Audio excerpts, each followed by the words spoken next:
Cairo, Seattle.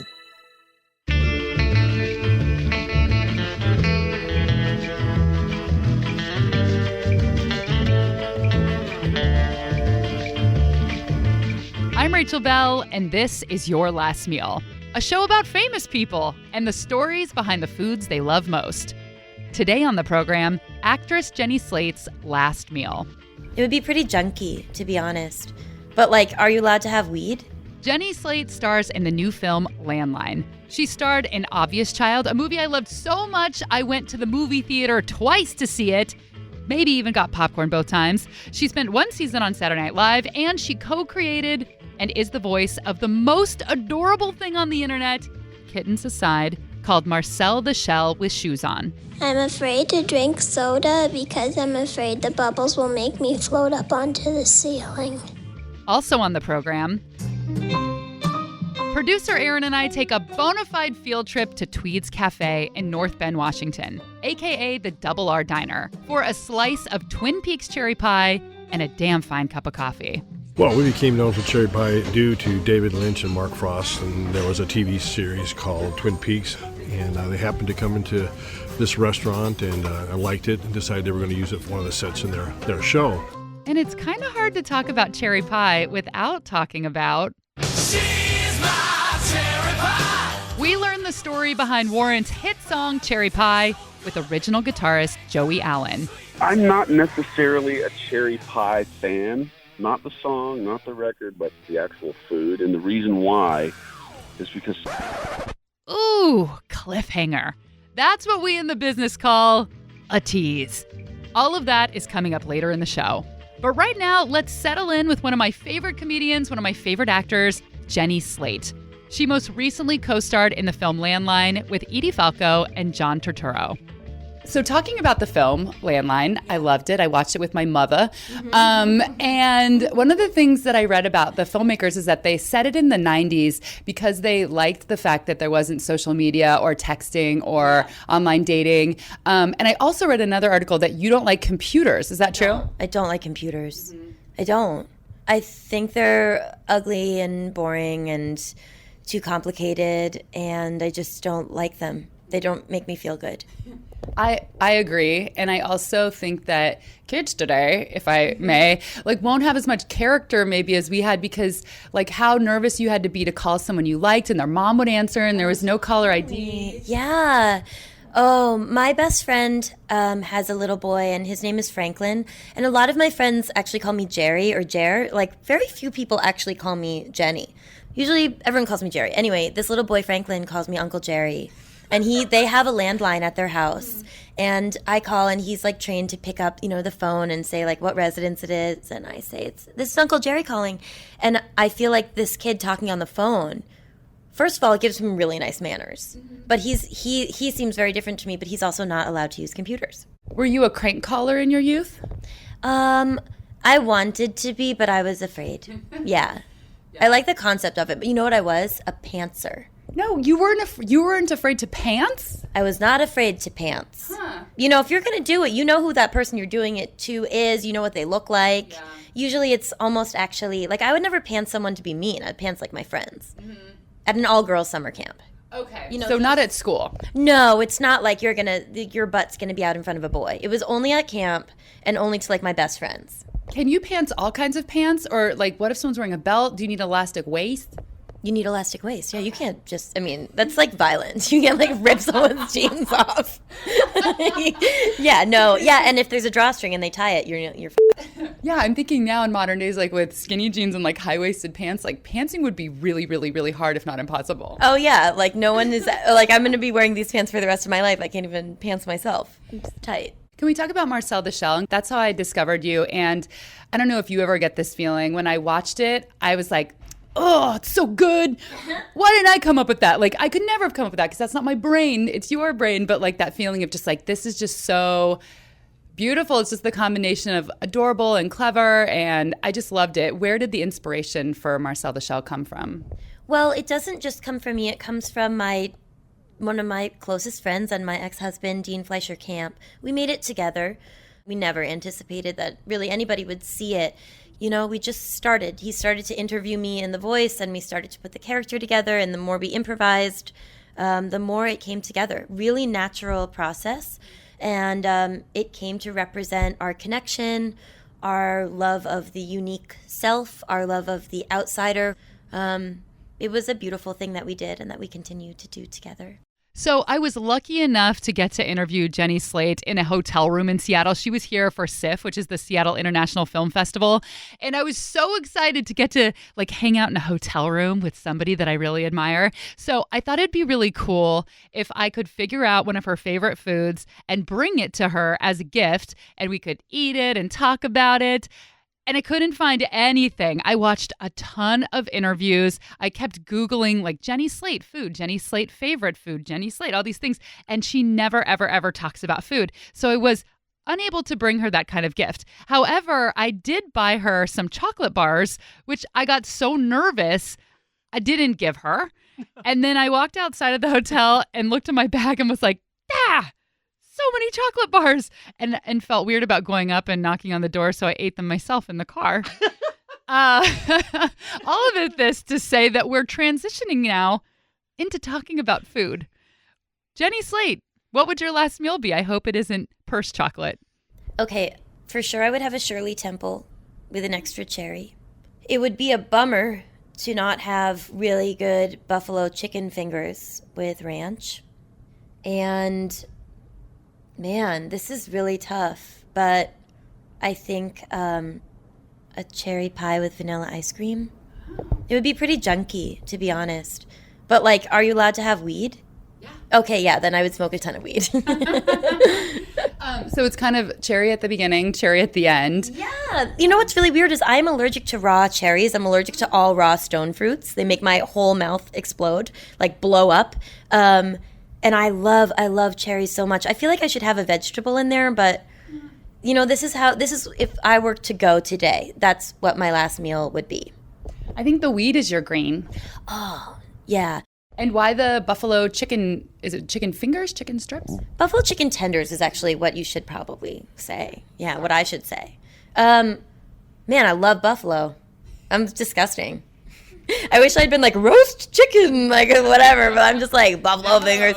Because we grew up eating it was the 80s, there was a major cholesterol scare. It was we're eating plain basmati rice and steamed broccoli, and both my parents are artists. We're not having any buffalo chicken fingers. I didn't even have McDonald's till I was 16. So I'm really obsessed with buffalo stuff. And so was that something that you would eat at a friend's house when you were a kid? What was your first exposure to that? I don't even think that I had buffalo flavor until I was 16 or 17. That's a crime. It's insane. But also it wasn't super big in the 90s and 80s. Buffalo feels pretty, Y2K to me. Put it in the bomb shelter. That's right. Big time. I mean, I'm thinking is this a TGI Fridays kind of thing or what? TGI Fridays is not my choice for buffalo, although sometimes in the airport they really get it done. They really do. You know what delights me is a good room service buffalo with that a battered, fried and battered. Yeah. So it's basically fried and battered, and then it's the sauce. It's that kind of Frank's Red Hot, super bite sauce. Yeah, it's Frank's Red Hot, but a little bit thicker. Do you like ordering room service when you're traveling? I love ordering room service, and I love taking things out of the minibar and because you as a kid it's you don't even go near that fridge. You got to be crazy, if you think you're gonna open a Coke, that's insane. And sometimes so I really like that, and I really like ordering coffee in the morning and having a bathrobe on when the person comes. I think that's really nice, and saying good morning to them, and I like that. So are you able to open that little fridge now and not even think about it and take something out? Because I still get shouldn't do this. Oh, I don't feel fear anymore. I'm straight up it's delight. It's oh, I'm just so bad. I'm going to open 2 drinks. I'm going to open the whiskey and the ginger ale. And I'm going to have a cocktail alone because I'm an adult. Yeah. This is insane. Yeah. Yeah. Do you recall a particularly good room service experience, a place you went that had a really good menu or you ordered something really good? There are so many. And I travel a lot. Yeah. So that's... Oh, I really like the room service at the Crosby Hotel in New York. It's very delicious. It's important to me that room service has a good club sandwich, a good steak frites, and some buffalo chicken tenders. But that's not always the case. Why Shirley Temple? Have you drank those since you were a kid? Yeah, Shirley Temple is my favorite drink. It was like the treat that we would get. We didn't have soda in our house, which my mom called tonic, because I'm from Boston. She called tonic. When we would go to a restaurant, we were allowed to have one Shirley Temple. And it was like, all right, don't suck it down because you're not going to get another. But don't wait. Like my older sister would wait, and then it gets watery, and then it's ruined. You got to really pace yourself. It's like a very cool exercise. A Shirley Temple is traditionally made with ginger ale or 7-Up, a splash of grenadine, and it's always garnished with at least one maraschino cherry. What's grenadine? Grenadine is red. There you have it. I don't know. Let's look it up. I think of it as like sugar water you'd give to a hummingbird, but let's see what it actually is. There is something hummingbird-esque about Jenny Slate. She's small and she moves fast. Okay. Grenadine is a commonly used non-alcoholic bar syrup characterized by a flavor that is both tart and sweet and by a deep red color. Still don't know what it is. Oh, it was originally prepared from pomegranate juice, sugar, and water. Do you feel satisfied? I do. Good. So as for the Shirley Temple's origin, there are many people who claim to have invented the Shirley Temple. So as one story goes, Shirley Temple, the actress, was still a little girl. She went out to dinner with her parents who were drinking Old Fashions, which is a cocktail that's also garnished with maraschino cherries. And apparently she was whining while they were drinking. So the bartender decided to make her a mocktail and came up with the Shirley Temple just for her. That is one story. The late Chasins in Hollywood claims they invented the drink for her 10th birthday. The Brown Derby in Hollywood says they came up with it, as does the Royal Hawaiian Hotel, which is a resort where Shirley Temple frequented. But regardless of the origin story, it turns out that Shirley Temple, the person, is not a fan of Shirley Temple, the drink. Here she is being interviewed by NPR's Scott Simon back in 1986.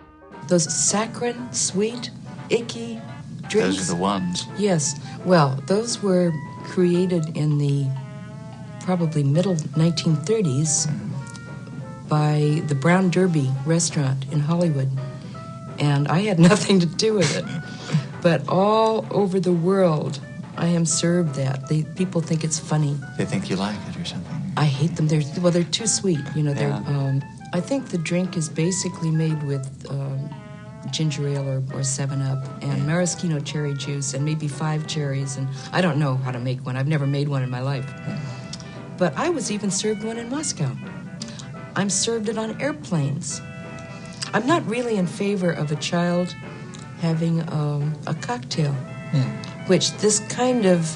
I remember once one of the large beverage companies wanted to make a Shirley Temple cocktail in a can or a bottle that you could, buy and take home. And I wouldn't allow it. Shirley Temple passed away in 2014, but her cloyingly sweet drink lives on. And Jenny Slate will happily suck one down. Oh, and speaking of cloyingly sweet and syrupy, Jenny wants cherry pie for the dessert at her last meal. Oh, cherry pie is my favorite dessert, I think, besides donuts, which I think are a dessert. Even they're like a breakfast dessert. But cherry pie, I love it so much. I love cherry pie. Yeah. And you know what? You should probably put some whipped cream on there, too. Okay. With the vanilla ice cream. When we come back, I will eat my very first slice of cherry pie, the day I was born an American, as I like to call it, in a very, very iconic location. If you're a Twin Peaks fan, you'll be extra delighted. Stick around.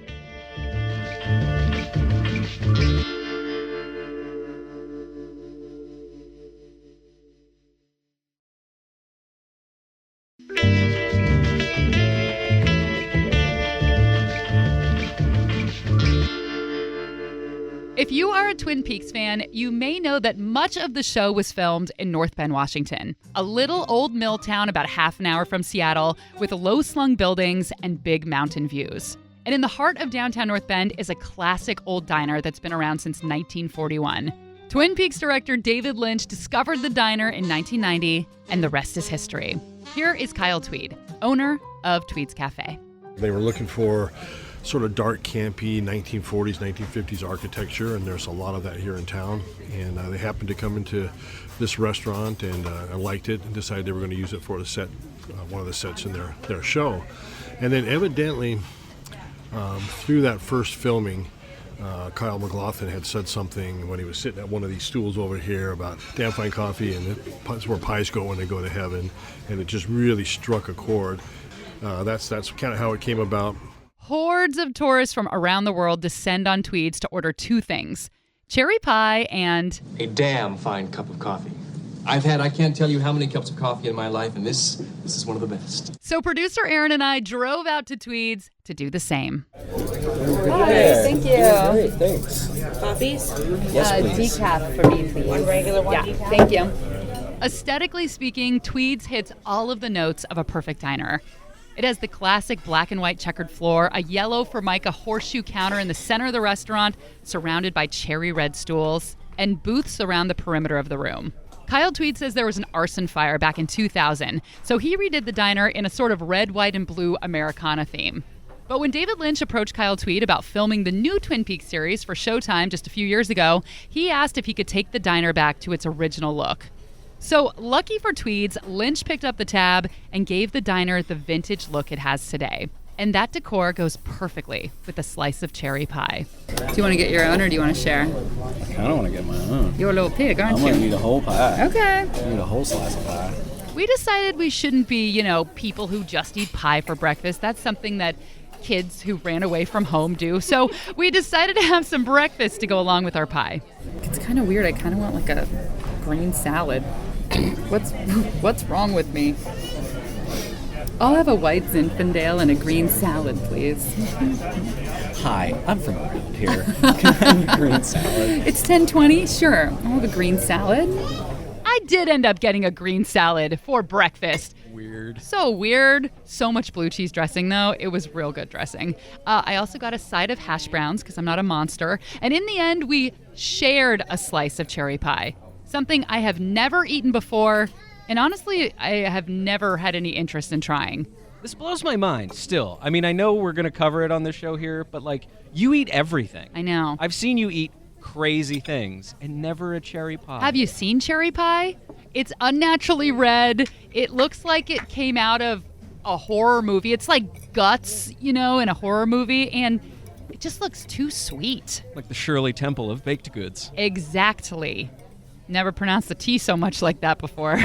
Exactly. Did you want coffee, honey? I did, thank you. She called me honey.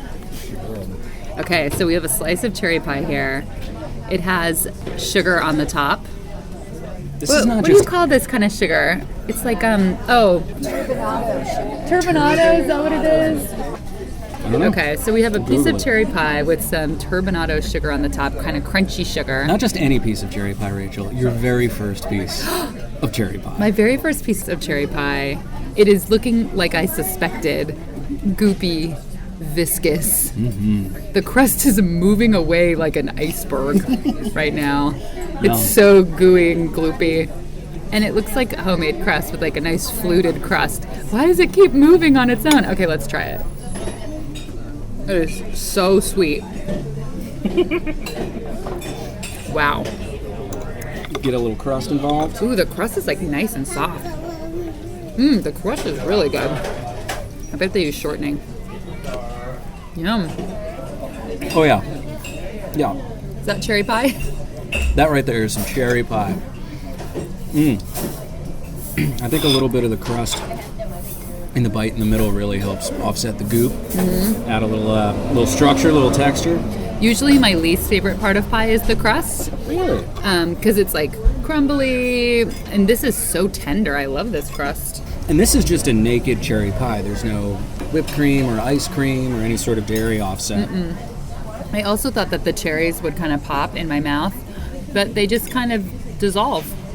A little sip of coffee. Oh, yeah. A damn fine cup of coffee. It's a damn fine cup of coffee. After we ate, Kyle sat down in our booth with us to chat about pie. How long have you been using this specific recipe, and if you could kind of talk about the process of making the pie?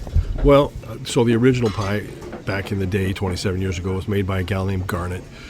She was partially blind and could hardly see. She was a fairly old gal, but she made some of the most beautiful pies. She made some cream pies that were just works of art. And so people would come in here and have pie, and I believe that's the pie that David Lynch and Kyle MacLachlan tried, and it was really, really good. And so since then, there's been some alterations in those pie recipes. When I purchased the restaurant in 97, of course, we knew we had to do pie really, really good. And then every year we would take as many cherry pie recipes as we could find, crust recipes, and we'd make those pies, and we'd have a cook-off and try to see which one was best. In the year 2001, we came across a recipe that was actually one of my landlord's great aunt's recipe. And we tried that one, and hands down, it was the best. And that's a recipe we've been using now for probably about 18 years, and never get a complaint on it. It's just amazing tasting recipe. So we're really, really happy with it. So Kyle says they have searched far and wide to find the very best canned cherries, but he says the key to the cherry pie is its crust. And I love your crust. It's very tender. Is it shortening that you use? I use 9 top secret ingredients. 9? Yeah, a regular pie crust is a short crust. It's just flour, water, butter, maybe a little salt. And we have 9 different ingredients in there. Can you say, though, if it's a butter crust or a shortening crust? I can say it's got both. 2 of the 9. 2 of the 9. Your flour's probably pretty easy to figure in there, too. But gosh, now I'm so curious, like one of Kyle MacLachlan's hairs in each crust. You know, we try to keep it as Twin Peaky as possible. So. Now, if you recall from my Christopher Kimball episode, pie was originally eaten for breakfast. So Aaron and I are obviously doing it right. And by the way, that's a pretty fun episode to check out. You can hear Kimball get very, very passionate about not serving pie a la mode. But back to cherry pie, it's hard to be in its presence and not think of this. She's my cherry pie. I can never remember the next line, and in my head, I mix it up with American Pie, and I think, she's my cherry pie. Went to the levee, and the levee was dry. That's not it. Put a smile on your face 10 miles wide. Is that it? That's one of them. There is a man out there who knows all of the lyrics to Warrant's Cherry Pie, and that man is Joey Allen, Warrant's lead guitarist. And I can't believe I actually got him on the show. This is something I was really excited about. I was telling everyone, I got Warrant. Yes, if I can pull back the curtain for 1 second. Sure. When we were planning this show, we talked to Jenny. We knew she wanted cherry pie. We think Twin Peaks, obviously cherry pie. And you were like, your knees were bouncing, and you were like, I want to do the Warrant song. Yeah. Like, sure, Rachel, reach out, see what they say. And it turns out, like, what I thought was going to be a weird joke turned out to actually be a really interesting interview. You are so right. I know. I have to admit, rudely, I was thinking of going in and being like, so what does cherry pie mean? And just like trying to get him to say something crude. Yeah. But Joey Allen was so smart and so cool and so likable. I'm like, I'm not going to make fun of this song. First of all, I like this song. Maybe even love it. And now I love Joey Allen. So it was a really, really fun interview to do. I'm super excited for you guys to hear it after this quick break.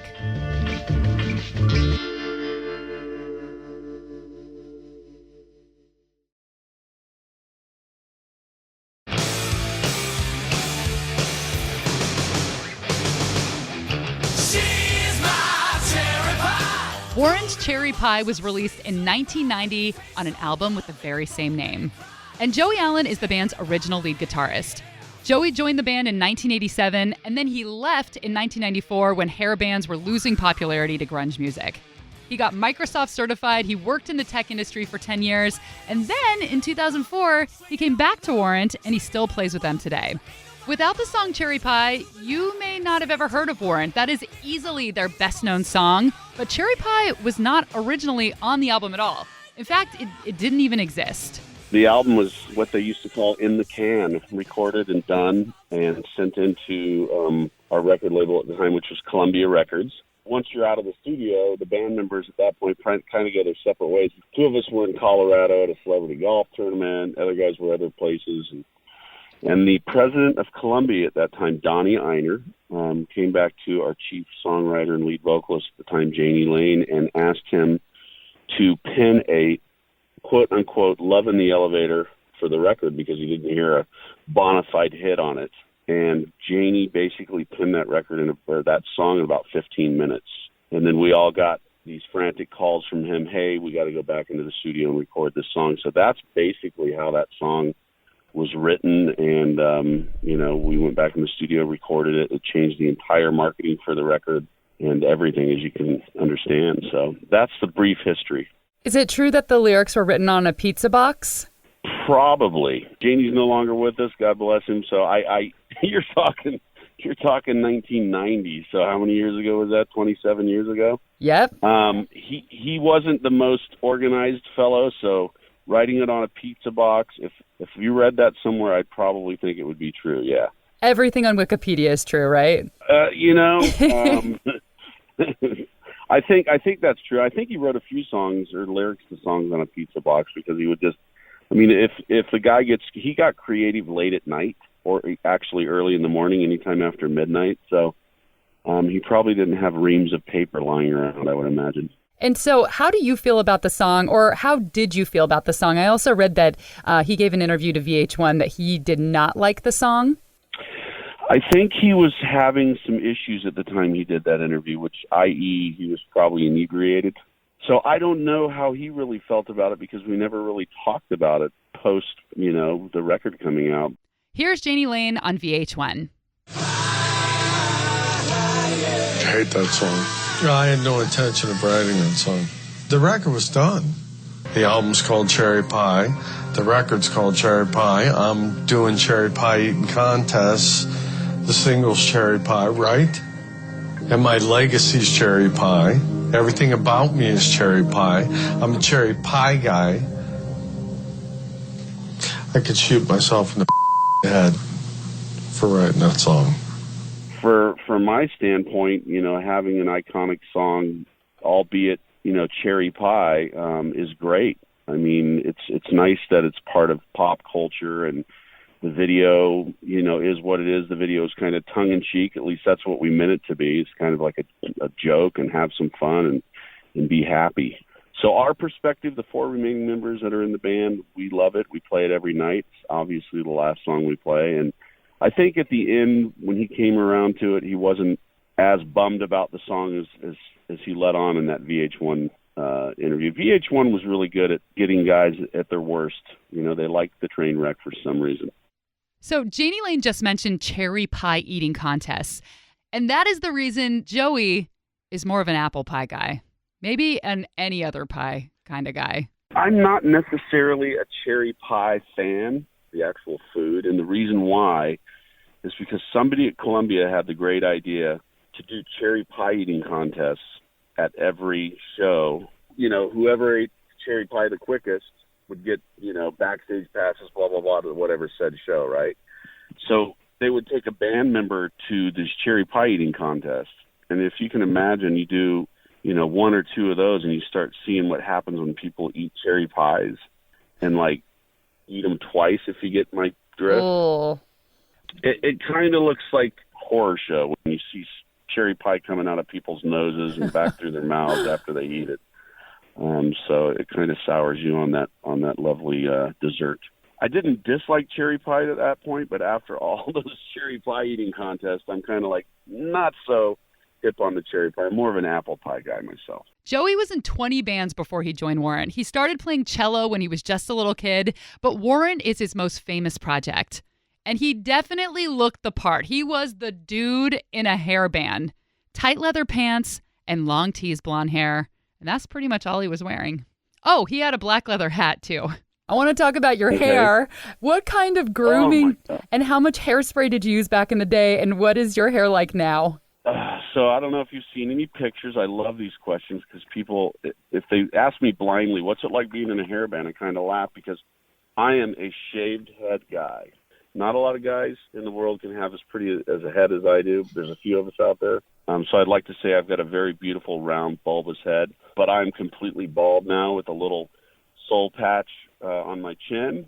Back in the day, the hair I did have, which was all my own, I would bleach it. My ex-wife was a hair colorist or whatever you want to call it, cosmetologist, and would bleach it. And then I would use the pink and white can of Aquanet. Yes. And you would spray it on top of your flat head, and then you would take a towel and fold it up and rub it in, and it would just fester like a big rat's nest, you know? And that was the way to do it. Maybe that's why I lost it. I don't know, you know? Killed it with Aquanet. Killed it with Aquanet. It's like it's the epitome of being in a hair band. There goes the hair.